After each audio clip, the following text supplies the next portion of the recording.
Volleyball തലപ്പത്തെ തർക്കം കാരണം ദേശീയ ചാമ്പ്യന്മാരായ കേരളത്തിന് ദേശീയ മത്സരത്തിൽ പങ്കെടുക്കാനുള്ള സാധ്യത കുറഞ്ഞു. നിലവിലെ സാഹചര്യത്തിൽ കേരളത്തിലെ താരങ്ങൾക്ക് നഷ്ടം മാത്രമേ ഉണ്ടാകൂവെന്ന് കേരള ടീം പരിശീലകൻ കിഷോർ കുമാർ അമൃത വാർത്തകളോട് പറഞ്ഞു. കേരളത്തിൻ്റെ ഗ്രാമീണ വിനോദമാണ് വോളിബോൾ. ദേശീയ ഗെയിംസിലടക്കം കേരളം ഒരുപാട് തവണ കിരീടം നേടിയിട്ടുമുണ്ട്. പക്ഷേ ഇത്തവണ വോളിബോൾ ദേശീയ ഗെയിംസിന് പോകുമോ എന്നുള്ളത് ഒരു ആശങ്കപ്പെടുത്തുന്ന ചോദ്യമായി നിലനിൽക്കുകയാണ്. ഇപ്പോൾ ഇത് കോടതിയിൽ എത്തുകയും ചെയ്തു. ഇതിനെക്കുറിച്ച് സംസാരിക്കുന്നതിനായി ഇപ്പോൾ നമ്മോടൊപ്പമുള്ളത് കേരള ടീമിൻ്റെ പരിശീലകനായ ശ്രീ കിഷോർ കുമാറാണ്. എന്തുകൊണ്ടാണ് ഇത്തരത്തിലൊരവസ്ഥ ഇപ്പോൾ നിലവന്നിട്ടുള്ളത്? നമ്മൾ ഫെഡറേഷനിലുണ്ടായ പ്രശ്നങ്ങളെല്ലാം തന്നെ അറിയാം. പക്ഷേ അതിലെല്ലാം ഒരു മാറ്റം വന്നുകൊണ്ട് ഈ കഴിഞ്ഞ ആഴ്ച ജയ്പൂരിൽ, രാജസ്ഥാനിലെ ജയ്പൂരിൽ വെച്ച് നടന്ന് ദേശീയ ചാമ്പ്യൻഷിപ്പ് നടക്കുകയുണ്ട്. അതിൽ പുരുഷ വിഭാഗത്തിൽ നമ്മൾ വിജയിക്കുകയും വനിതാ വിഭാഗത്തിൽ നമ്മൾ റണ്ണേഴ്സ് അപ്പ് ആവുകയും ചെയ്യുന്നുണ്ട്. ഇതിലേറ്റവും പ്രധാനപ്പെട്ട കാര്യമെന്ന് പറഞ്ഞു കഴിഞ്ഞാൽ അത് തൊട്ടടുത്ത 2 ആഴ്ച കഴിഞ്ഞ ഉടനെ തന്നെയാണ് നാഷണൽ ഗെയിംസ് വരുന്നത്. കഴിഞ്ഞ വർഷം നാഷണൽ ഗെയിംസിൽ വോളിബോൾ എന്ന് പറഞ്ഞ ഒരു മത്സര ഇനമേ ഇല്ലായിരുന്നു. ഈ പ്രാവശ്യം അത് ഉണ്ടെന്നാണ് പറയുന്നത്. നമ്മൾ ആലോചിച്ച് നോക്കേണ്ടത്, ഫെഡറേഷനിലെ പ്രശ്നങ്ങൾ തീർന്ന് ഒരു ദേശീയ ചാമ്പ്യൻഷിപ്പ് നടന്നിട്ടും കേരളത്തിൽ 2 ടീമുകളുണ്ട്. 2 ടീമുകളും പ്രഖ്യാപിച്ചിട്ടുണ്ട്. അപ്പോൾ ഈ 2 ടീമുകളെ പ്രഖ്യാപിക്കാൻ നമുക്ക് അതിൽ ആലോചിക്കേണ്ട ഒരു കാര്യം എന്ന് വെച്ചാൽ, ഇതിൽ 2 ടീമിൽ ഉൾപ്പെട്ടിരിക്കുന്ന ഒരു കളിക്കാരുടെ മാനസികാവസ്ഥ എന്തായിരിക്കും? ഏത് ടീമാണ് പോവുക? അല്ലെങ്കിൽ ആരുടെ കൂടെയാണ് നിൽക്കേണ്ടത്? ഒരു ഡിപ്പാർട്ട്മെൻറ്റ് ഒരു ഭാഗത്ത് ഒരു ആളുടെ കൂടെ ഒരു പക്ഷത്ത് നിൽക്കാൻ പറയുമ്പോൾ, അവരുടെ കോച്ചസ് മറ്റൊരു പക്ഷത്ത് നിൽക്കാൻ പറയുമ്പോൾ, അവർക്ക് വേറൊരു പക്ഷത്തേക്ക് നിൽക്കണമെന്ന് ആഗ്രഹം വരുമ്പോൾ, ഇതെല്ലാം നിങ്ങൾ ആലോചിച്ച് നോക്കണം. ഈ കളിക്കാർക്ക് ഉണ്ടാകുന്ന ഒരു ബുദ്ധിമുട്ടിൽ മാനസിക സമ്മർദ്ദം, ഇവർ കളിക്കാൻ പോവുക, പരിശീലനം നടത്തുക എന്നതിലുപരി വലിയൊരു മാനസിക സമ്മർദ്ദത്തിന് അടിമയാകുകയാണ് ഇവർ ചെയ്യുന്നത്. ജോലി സംബന്ധമായിട്ടുള്ളൊരു പ്രശ്നത്തെ ബാധിക്കുന്നില്ല. ഏത് സർട്ടിഫിക്കറ്റ് വച്ചാലാണ് ജോലി കിട്ടുക? ഇപ്പോൾ റെയിൽവേയിലായാലും BPSIയിലായാലും അങ്ങനെ ഒരുപാട് സർക്കാർ സർവീസുകളിലേക്ക് കിട്ടേണ്ട ജോലി അവസരമല്ല നഷ്ടപ്പെടുന്നത്. തീർച്ചയായും ജോലി കിട്ടേണ്ടതാണ്. എന്നാൽ ഇപ്പോൾ നമുക്ക് ഓൾ ഇന്ത്യ യൂണിവേഴ്സിറ്റിയുടെ സർട്ടിഫിക്കറ്റും ഖേലോ ഇന്ത്യയുടെ സർട്ടിഫിക്കറ്റും ഒക്കെ പരിഗണിക്കേണ്ട സ്ഥിതിയിലേക്ക് വന്നു. പല ഡിപ്പാർട്ട്മെൻറ്റുകളും ഇന്ന് ദേശീയ ചാമ്പ്യൻഷിപ്പുകൾ കളിക്കുന്ന സർട്ടിഫിക്കറ്റുകൾ അവർ ക്വാളിഫിക്കേഷനായിട്ട് കൂട്ടുന്നില്ല. അതുകൊണ്ട് തന്നെ യൂണിവേഴ്സിറ്റി തലത്തിലേക്ക് പോവുകയാണ്. കേരളത്തിൽ കളിച്ചു വളരേണ്ട, ഇതിനേക്കാൾ ഏറ്റവും വലിയ അപകടകരമായിട്ടുള്ളൊരു കാര്യമെന്ന് പറഞ്ഞാൽ ഏജ് കാറ്റഗറി ടൂർണമെൻറ്റുകൾ നടക്കാത്തത് കൊണ്ട് ഈ കുട്ടികൾ, നിങ്ങൾ ആലോചിച്ച് നോക്കൂ, സ്കൂളിനെ പ്രതിനിധീകരിച്ചും ജില്ലയെ പ്രതിനിധീകരിച്ചും ഒക്കെ അങ്ങനെ പല ടൂർണമെൻറ്റുകൾ നടത്തി ക്ലാസ്സുകൾ നഷ്ടപ്പെടുത്തിക്കൊണ്ടിരിക്കുന്നു. അവർക്ക് മാർക്കുകൾ കുറവായിരിക്കും.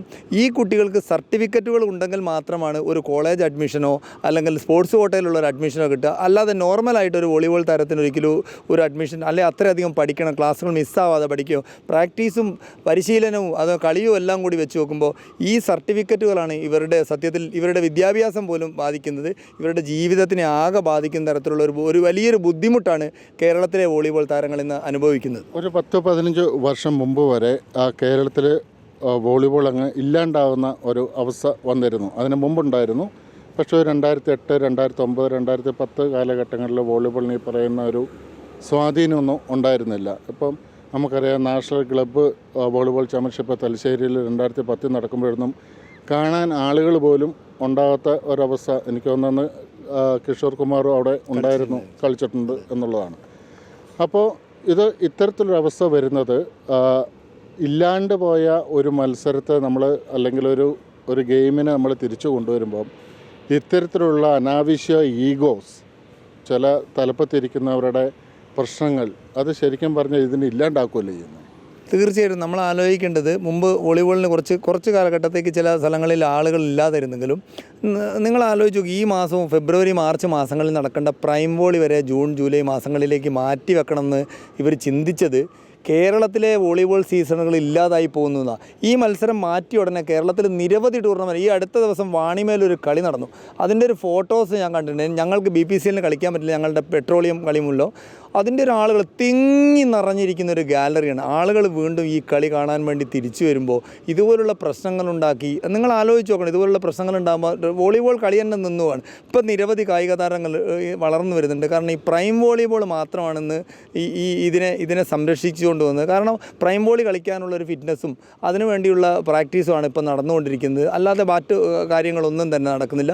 പിന്നെ നാട്ടിൽ നിങ്ങൾ ആലോചിച്ച് നോക്കൂ, വൈകുന്നേരങ്ങളിലൊരു കളി ഉണ്ടാകുമ്പോൾ ആ നാടിൻ്റെ ഒരു നന്മയാണ്. കാരണം ഒരുപാട് ഇപ്പോൾ നമ്മൾ എത്രയധികം പണങ്ങൾ ചിലവാക്കുന്നു ലഹരി വിരുദ്ധ പ്രവർത്തനങ്ങൾക്ക് വേണ്ടിയിട്ട്. നാട്ടുകാർ ഒരുമിച്ച് കളിക്കുമ്പോൾ ഒരുപാട് ആൾക്കാർ അത് വന്ന് കാണുകയും ഒക്കെ ചെയ്യുമ്പോൾ അവിടെ ഒരു മതസൗഹാർദ്ദമുണ്ട്, അവിടെ ഒരു സൗഹാർദ്ദമുണ്ട്, അവിടെ ഒരു എന്താ പറയുക, നാടിനെ ലഹരിക്കെതിരെയുള്ളൊരു കൂട്ടായ്മയുണ്ട്. ഇതുപോലുള്ളൊരു വലിയ ഒരു സംഭവമാണ് വോളിബോൾ എന്ന് പറയുന്ന ഒരു ചെറിയ കളിയിലൂടെ നടപ്പായിക്കൊണ്ടത്. അത് കേരളത്തിലേക്ക് തിരിച്ചു വന്നാൽ മാത്രമേ കേരളം തന്നെ ആരോഗ്യകരമായ രംഗത്തും അതുപോലെ മനുഷ്യന്മാർ തമ്മിലുള്ള ബന്ധങ്ങളുടെ കീഴിലും ലഹരി പോലുള്ള സാധനങ്ങൾ ഒഴിവാക്കുന്നതിലൊക്കെ വലിയൊരു പങ്ക് വോളിബോൾ എന്ന് പറയുന്ന ഒരു കളിക്കുണ്ട് എന്ന കാര്യത്തിൽ യാതൊരു സംശയവുമില്ല. എന്തായാലും ഇത് എത്രയും പെട്ടെന്ന് തിരിച്ചു വന്ന് കായിക താരങ്ങൾക്ക് കൂടുതൽ ശക്തി പകരട്ടെ, അല്ലെങ്കിൽ ദേശീയ ഗെയിംസിൽ കേരളം വീണ്ടും ചാമ്പ്യന്മാരാവട്ടെ എന്ന് ആത്മാർത്ഥമായി ഉള്ളൊരു ആശംസകൾ നേർന്നുകൊണ്ട് ക്യാമറമാൻ ബൈജു പി എസിനൊപ്പം Victor Joseph, Amrita News, Kochi.